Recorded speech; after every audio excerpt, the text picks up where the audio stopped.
नमस्कार, एलनाबाद के महासंग्राम में आपका बहुत बहुत स्वागत। आपके साथ मैं हूं यश खुराना। एलनाबाद उपचुनाव में अब करीब 10 दिनों का वक्त बच गया है। इसके साथ ही सभी पार्टियां न सिर्फ जीत का दम भर रही हैं, बल्कि इसके साथ ही जीत के लिए वो सारे जतन भी कर रही है जिससे उन्हें एलनाबाद उपचुनाव में जीत हासिल हो सके। इस बार मुख्य मुकाबला बीजेपी, कांग्रेस और इनेलो के बीच है। यही वजह है कि एलनाबाद में इस बार कांटे की टक्कर है और इस कांटे की टक्कर में बाजी किसकी होगी, इसके लिए आपको 2 नवंबर को नतीजों का इंतजार करना होगा। लेकिन उससे पहले हमारी एक खास पेशकश देखिए, एलनाबाद का महासंग्राम।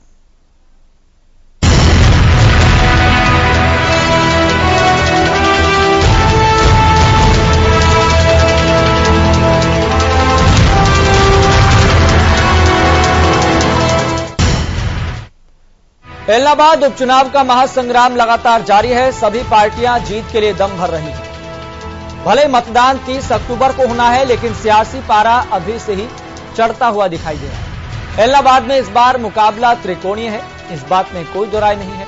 एक तरफ बीजेपी पूरी ताकत झोंक रही है, तो वहीं दूसरी तरफ कांग्रेस इस बार नंबर 1 पर खुद को मान रही है। वहीं इनेलो एलनाबाद को अपना गढ़ मानकर जीत का दावा कर रही है, दम भर रही है। लेकिन इस बार इनेलो के लिए यह जीत आसान नहीं होगी, क्योंकि मुकाबला त्रिकोणीय है।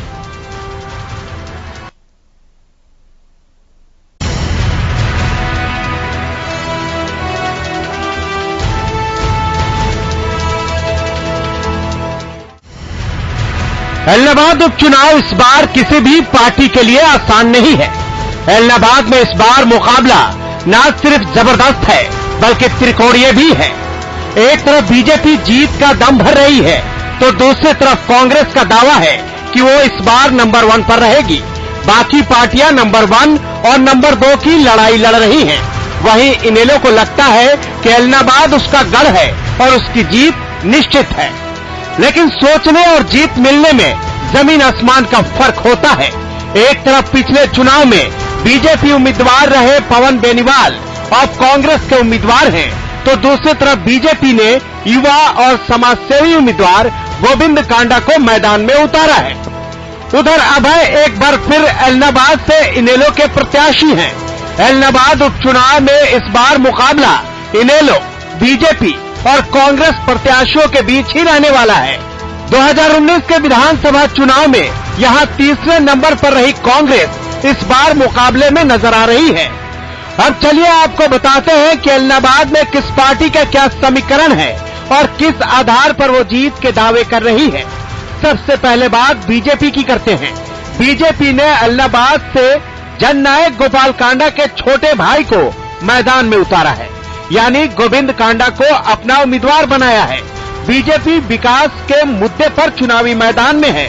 बीजेपी एलनाबाद के पिछड़ेपन के लिए इनेलो के पूर्व विधायक अभय चौटाला को जिम्मेदार मान रही है। यही नहीं, तेल तक पानी नहीं पहुंचने के बहाने घेर रही है। साथ ही बीजेपी ने यहां 30 साल बनाम 3 साल का मुद्दा बनाया है। इसके अलावा बीजेपी उम्मीदवार की छवि समाजसेवी की है। दूसरी तरफ गोविंद कांडा युवा भी हैं, यानी समाजसेवी के साथ ही साफ सुथरी छवि का फायदा चुनाव में बीजेपी को मिल सकता है। साथ ही बीजेपी को यहां इसलिए भी जीत की उम्मीद है क्योंकि 2014 और 2019 में बीजेपी यहां दूसरे नंबर पर थी। बच्चा बच्चा, बड़ा बूढ़ा सब खुश है, केवल मात्र कुछ ऐसे लोगों को छोड़कर जो उस आंदोलन की आड़ में विरोध करते हैं। स्वाभाविक है, कुछ लोग विरोध भी करेंगे, अगर करते हैं तो विपक्ष का अपने काम है।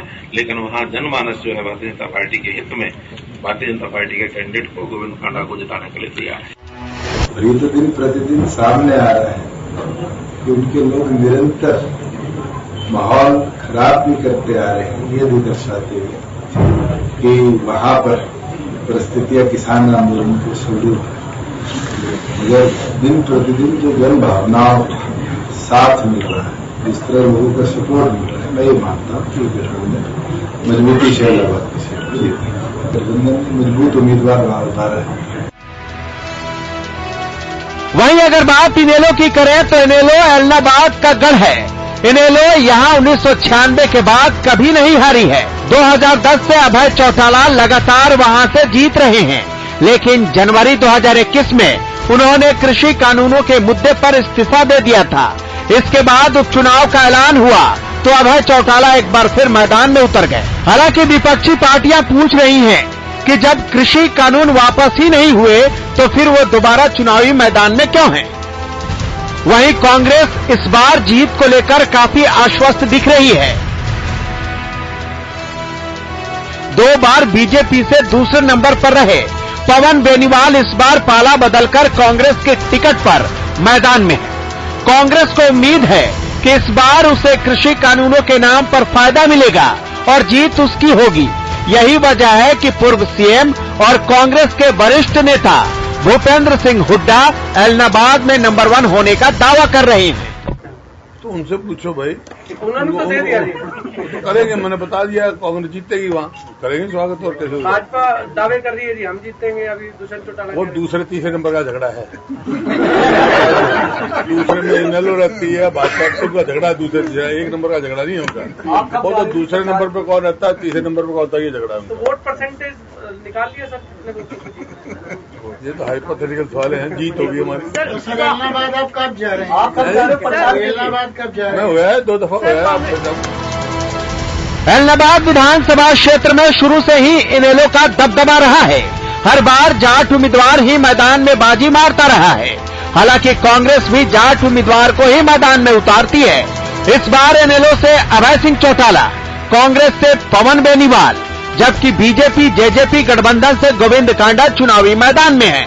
जहां एक और इनेलो प्रत्याशी कृषि कानून को लेकर इस्तीफा देकर दोबारा मैदान में है, वहीं दूसरी ओर बीजेपी विकास के मुद्दे पर चुनाव में उतरी है।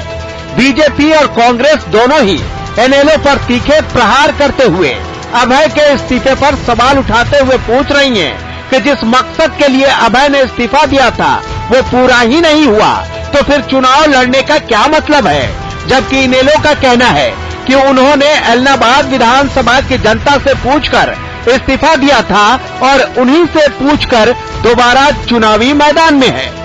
एलनाबाद उपचुनाव में भले ही कृषि कानूनों का मुद्दा छाया हुआ है, लेकिन जातीय समीकरण भी अहम भूमिका निभाएंगे। एलनाबाद विधानसभा क्षेत्र में सबसे अधिक 54% मतदाता सामान्य जाति के हैं और इसमें भी अकेले जाट समाज के लोगों का वोट 33% है। पिछड़ा वर्ग के 24%, जबकि अनुसूचित जाति वर्ग के 22% मतदाता है। ये सभी मिलकर एलनाबाद के प्रत्याशियों का भाग्य का फैसला करेंगे कि कौन उनका प्रतिनिधि बनकर विधानसभा में जाएगा। लेकिन एक बात तो तय है कि मुकाबला त्रिकोणीय है। Bureau report, Haryana news.